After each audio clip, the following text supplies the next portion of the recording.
How's it going, dudes and dudettes? My name is Sean. Welcome back to my channel. And today, well, not today. I think it was yesterday, day before, yesterday. Andrew Yang went on to CNN, and man, did he issue a little bit of a correction. Now, I have to say that this correction is pretty cordial. This whole interaction is pretty cordial. It's not too bad. CNN just overall has just been more and more a fan of Yang. And the more and more I notice that, the more and more obvious and apparent it is. There is a couple of spots in here that that she pushes back on Yang, and she's technically just doing her job. But the way Yang delivers the correction is not only his model stand-up guy, but it's sort of an utter destruction that is so soft and so gentle. And he ends up winning over every single person he talks to. At the end, they end up laughing and having a good time. And CNN's been doing that with him a lot. So, anyways, make sure you smack a like and subscribe if you're new and all that good stuff. All that algorithmic jazz, tis the nature of the YouTube. And let's go ahead and get right into it. Is Democratic presidential candidate Andrew Yang. Mr. Yang, I am bad at math. You are very good at math, as you like to point out. But even I know that the politics of telling 76% of Americans that they're wrong about how they feel is just bad math. The economy is good. It's not good for everybody, but it's good. Does Trump deserve any credit for that? Well, if you have an irresponsible tax cut that boosts the bottom lines of certain corporations, then of course you're going to see a short-term boost out of that. Okay. But if you go to Americans around the country, 78% say they're living paycheck to paycheck. Almost half say they can't afford an unexpected $500 bill. And the fact is, the stock market has less and less relationship with how most Americans are living day to day. Yeah. The bottom 80% of Americans own 8% of stock market wealth. The bottom 50% own essentially zero. Yeah. And when Donald Trump was running for president, when he talked about the headline unemployment rate, what did he say? He said this was fake news, doesn't include the fact that millions are dropping out of the workforce. And now that he's president, all of a sudden the numbers are real. He was right the first time. The headline unemployment rate obscures a really rough reality for many, many Americans. Okay, so just to ask it again, he doesn't deserve credit for this current good economy. Again, if you have an irresponsible tax cut that puts $1.5 trillion onto the bottom lines of the biggest corporations, you're going to see some short-term benefits. Okay, so this first part, there's nothing really big here. There's nothing really damning, nothing really to write home about, but she just comes off as a little bit smug. I've seen her on Billboard a couple times, and I think it's just kind of like her personality, the way she comes off. She has her own ideas, and she's pretty much just doing her job here. And this first part, it's really nothing to write home about, like I say. But it seems like she's playing devil's advocate for Trump, which is rare for CNN to do. I don't understand that, unless she's like trying to open him up an angle for Yang to attack Trump. But the way he just comes at it, the way he just demolishes the question is 100% accurate with facts and logic and just destroying it, man. I mean, when he comes at you and he's like, oh, well, it might seem like it's a good economy on paper, but people are still struggling to meet their daily bills. And just because people spend a little bit of money in the short term doesn't necessarily mean that it's going to, he's excellent, man. He's excellent at it. And she's obviously just reading off her talking points. She literally looks down at the paper, and she'll do that multiple times throughout this video.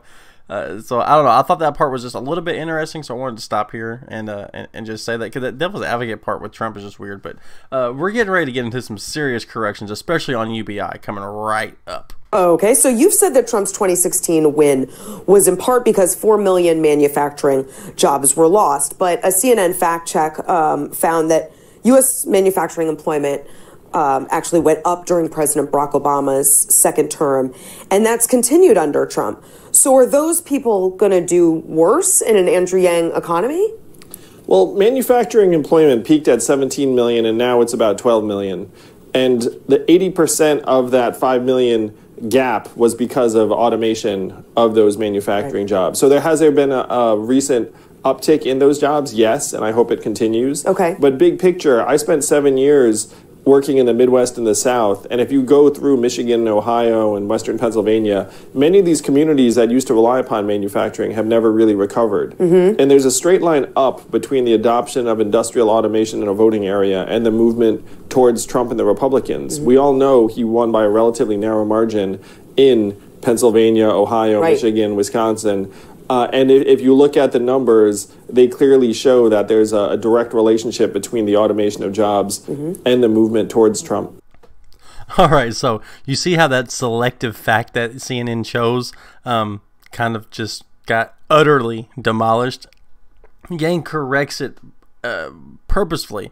Yes, just because some job growth continued under Obama, started under Obama and continued under Trump, it doesn't necessarily mean that it's going to go down with Andrew Yang because of a policy. I don't really see the connection there.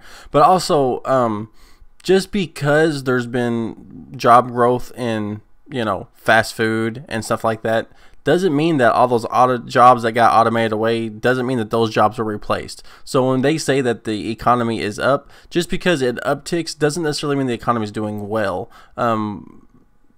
So to say that because there's more jobs, more people are working at cash registers during the holiday season, and more people are working at fast food, and more people are Ubering and stuff like that, that doesn't necessarily mean that when Yang talks about automation, that all those numbers are completely correct. You have to look at the numbers and what the numbers mean, and those numbers mean that the automated jobs going away are going away. And Yang completely demolishes that with the 80% stat. Oh, I loved it.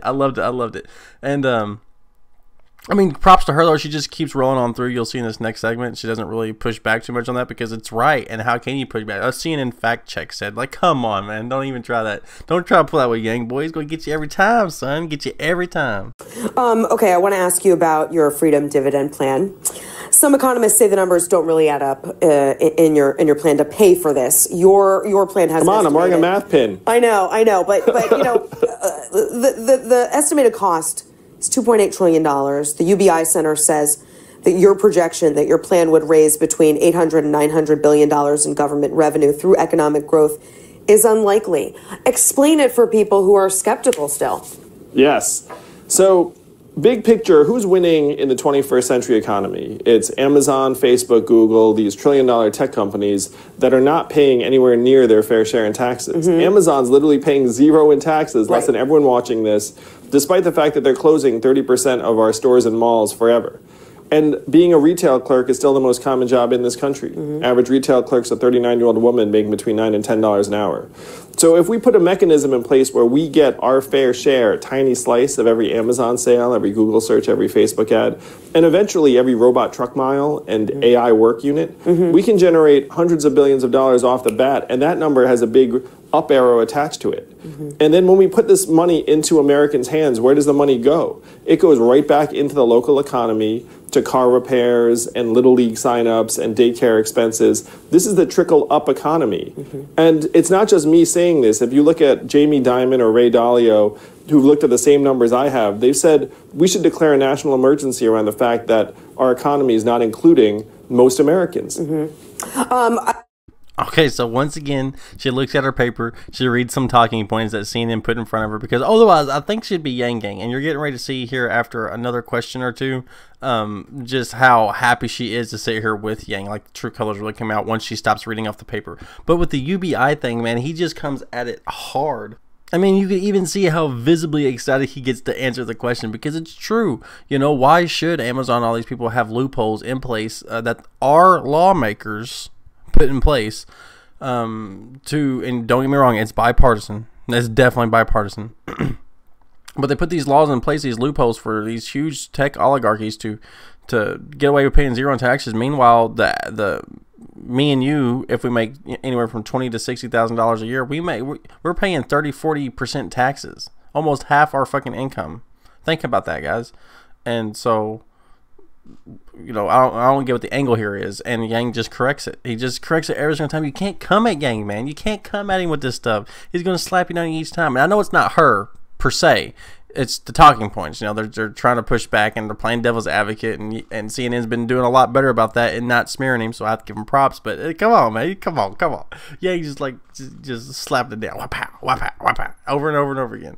I want to shift real quick to some foreign policy issues because we're confronting a lot of them as a country right now. So I just want to get your thoughts on just a couple. Syria. Would you send U.S. troops back into Syria to protect the Kurds from Turkey's incursion and ethnic cleansing there?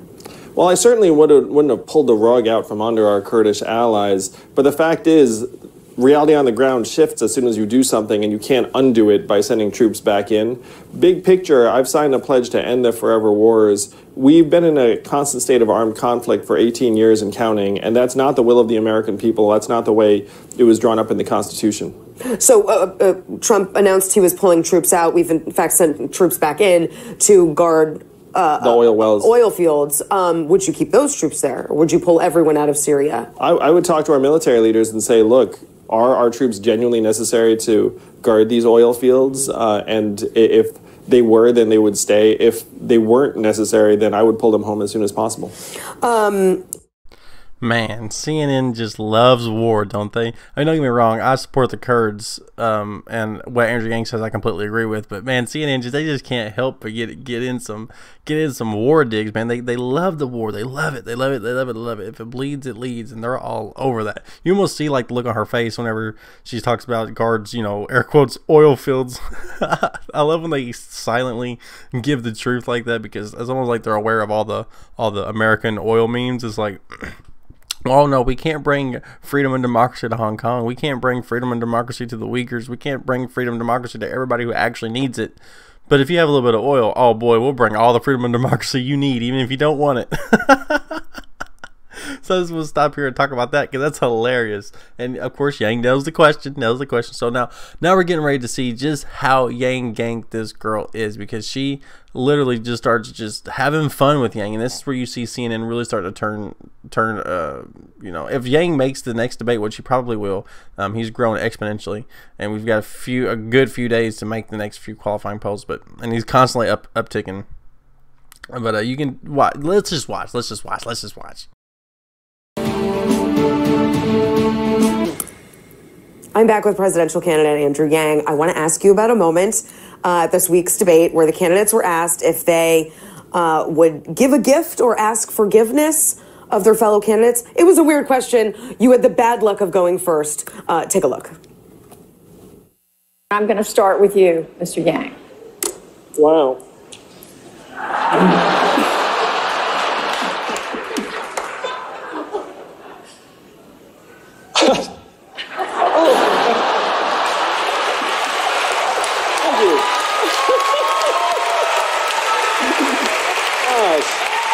I don't think I have much to ask forgiveness for. You all can correct me on this. In terms of a gift, Elizabeth has done me the honor of starting to read my book. Yes. I would love to give each of you a copy of my book. I mean, I found that moment really authentic, especially when moderators throw these sort of oddball questions at you on the spot. You had to go first. I liked your answer, but do you have a do-over in mind? I can tell you what's going through my head. Tell me. So I get it. And then the first thing is, of course, I want to give everyone $1,000 a month.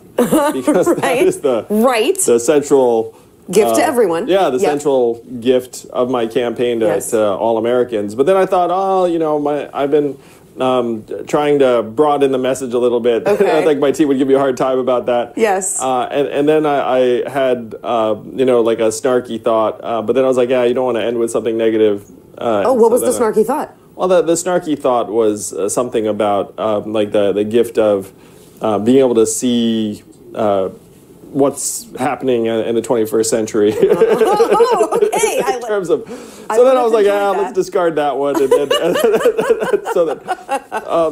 then Elizabeth is reading my book, so then I thought, well, I genuinely would love it if the other candidates read my book, because I believe the transformation of our economy due to technology is one of the things that's changing everything. Well, and since you said that, book sales have shot up, you told me. Congrats. Oh, yeah. My publisher was very grateful. I'm sure. Believe me. You know, as a book author, I get it. Okay, so I want to take you back to a New York Times profile you did a while ago. You were all asked your favorite comfort food. And I got to tell you, I was very disappointed in your answer. Kind bars are not comforting. They're barely food. Barely food. Do you ever have like a 10-piece nugget at McDonald's? Sure. I mean, maybe not all 10. If I'm going to indulge, I'd probably buy the 6 and then eat that and then feel a little bit less guilty. What sauce do you like with your nuggets? This is important stuff. I alternate between barbecue and sweet and sour. Oh my God, that's exactly what I do. All right. We're vibing here. I read you grew up playing Dungeons and Dragons. Yes. I did not, but I am fascinated by this game. I have a lot of adult friends that play it. What kind of D&D wisdom could you impart to me? Well, you have to use your imagination. You end up developing all these narratives over the long haul, and you need to have a good relationship with the people you're playing with because it gets very, very dramatic. Oh, and like personal? Well, you become attached to your characters, and then sometimes something bad happens. You need to be able to go through that with people. Just like politics. Yeah, there's some lessons there. Okay, final question. It's very serious, especially with the holidays approaching. I need to know this. Do you think Die Hard is a Christmas movie? Die Hard's definitely a Christmas movie. That is the right answer. Ho, ho, ho, all of it. All right. It's like embedded into the fabric of that movie. Say no more. Thanks. You'll have to come back on. Presidential candidate Andrew Yang, I think. All right, looks like somebody's vibing. She's definitely Yang Gang trying to get that Yang Wang. You know what I'm saying? No, but seriously, like, I have to do a recap. Like, that was just excellent, though. That was just wholesome and done on a well note. And you can obviously tell that even, when she pushes back on him, she's technically just doing her job, but it always comes from the top at CNN. CNN, they don't really allow the journalists to do real journalism. It's always, they had that email from the CEO of CNN's impeachment always, you know what I mean? So if CNN's not Yang Gang, isn't that because the anchors aren't? You see what I'm saying? But if I had to recap, she said, he had the battle going first. Like, come on, girl, that was planned. That was straight up coordinated so they could throw him off. But he nailed the shameless plug and educated them all in the book, right? And I've also been thinking about getting an Amazon affiliate code for Yang's book, so that way I can get a kickback and you guys can buy the book through my link, right? That'd be kind of cool, right? Well, yeah, she's obviously Yang Gang. She likes Yang a lot, and they do push back on Yang, but Yang corrects it each time, so no worries, you know what I'm saying? But the part about the nuggets and the D&D, shout out to the D&D players. You could tell, it's just she got really excited whenever he did the barbecue sauce and the sweet and sour, man. You know what I'm saying? Like CNN is Yang Gang. It's just sometimes from the top they at least need to look authentic, right? So, but Yang corrects every single angle that they throw at him, and that's pretty much all I got. I need to do dedicated shout outs for the super chats that I promised from the live stream at the debate. So we can do the pre-debate party. We had a watch party. I can snip out the best parts of that and let you guys kind of get a taste of, I guess, who I am and what my stances are on some of the issues, like a Q&A in the chat. So hop down in the comment section below. Let me know what your thoughts are on that. If you guys be interested in seeing that, it might be kind of a little bit on the longer end, but there's a lot of good stuff in there, and I'm just interacting with the chat. So I might be able to get the chat on screen. I don't know. So yeah, guys, let me know about that. And I don't know. So I got for you guys today. I thought this was a pretty good interview. I really liked it. And every question they throw at Yang, yeah, he's just gonna take it down. You know what I'm saying? Anyway, that's all I got for you guys. I'll catch you next one.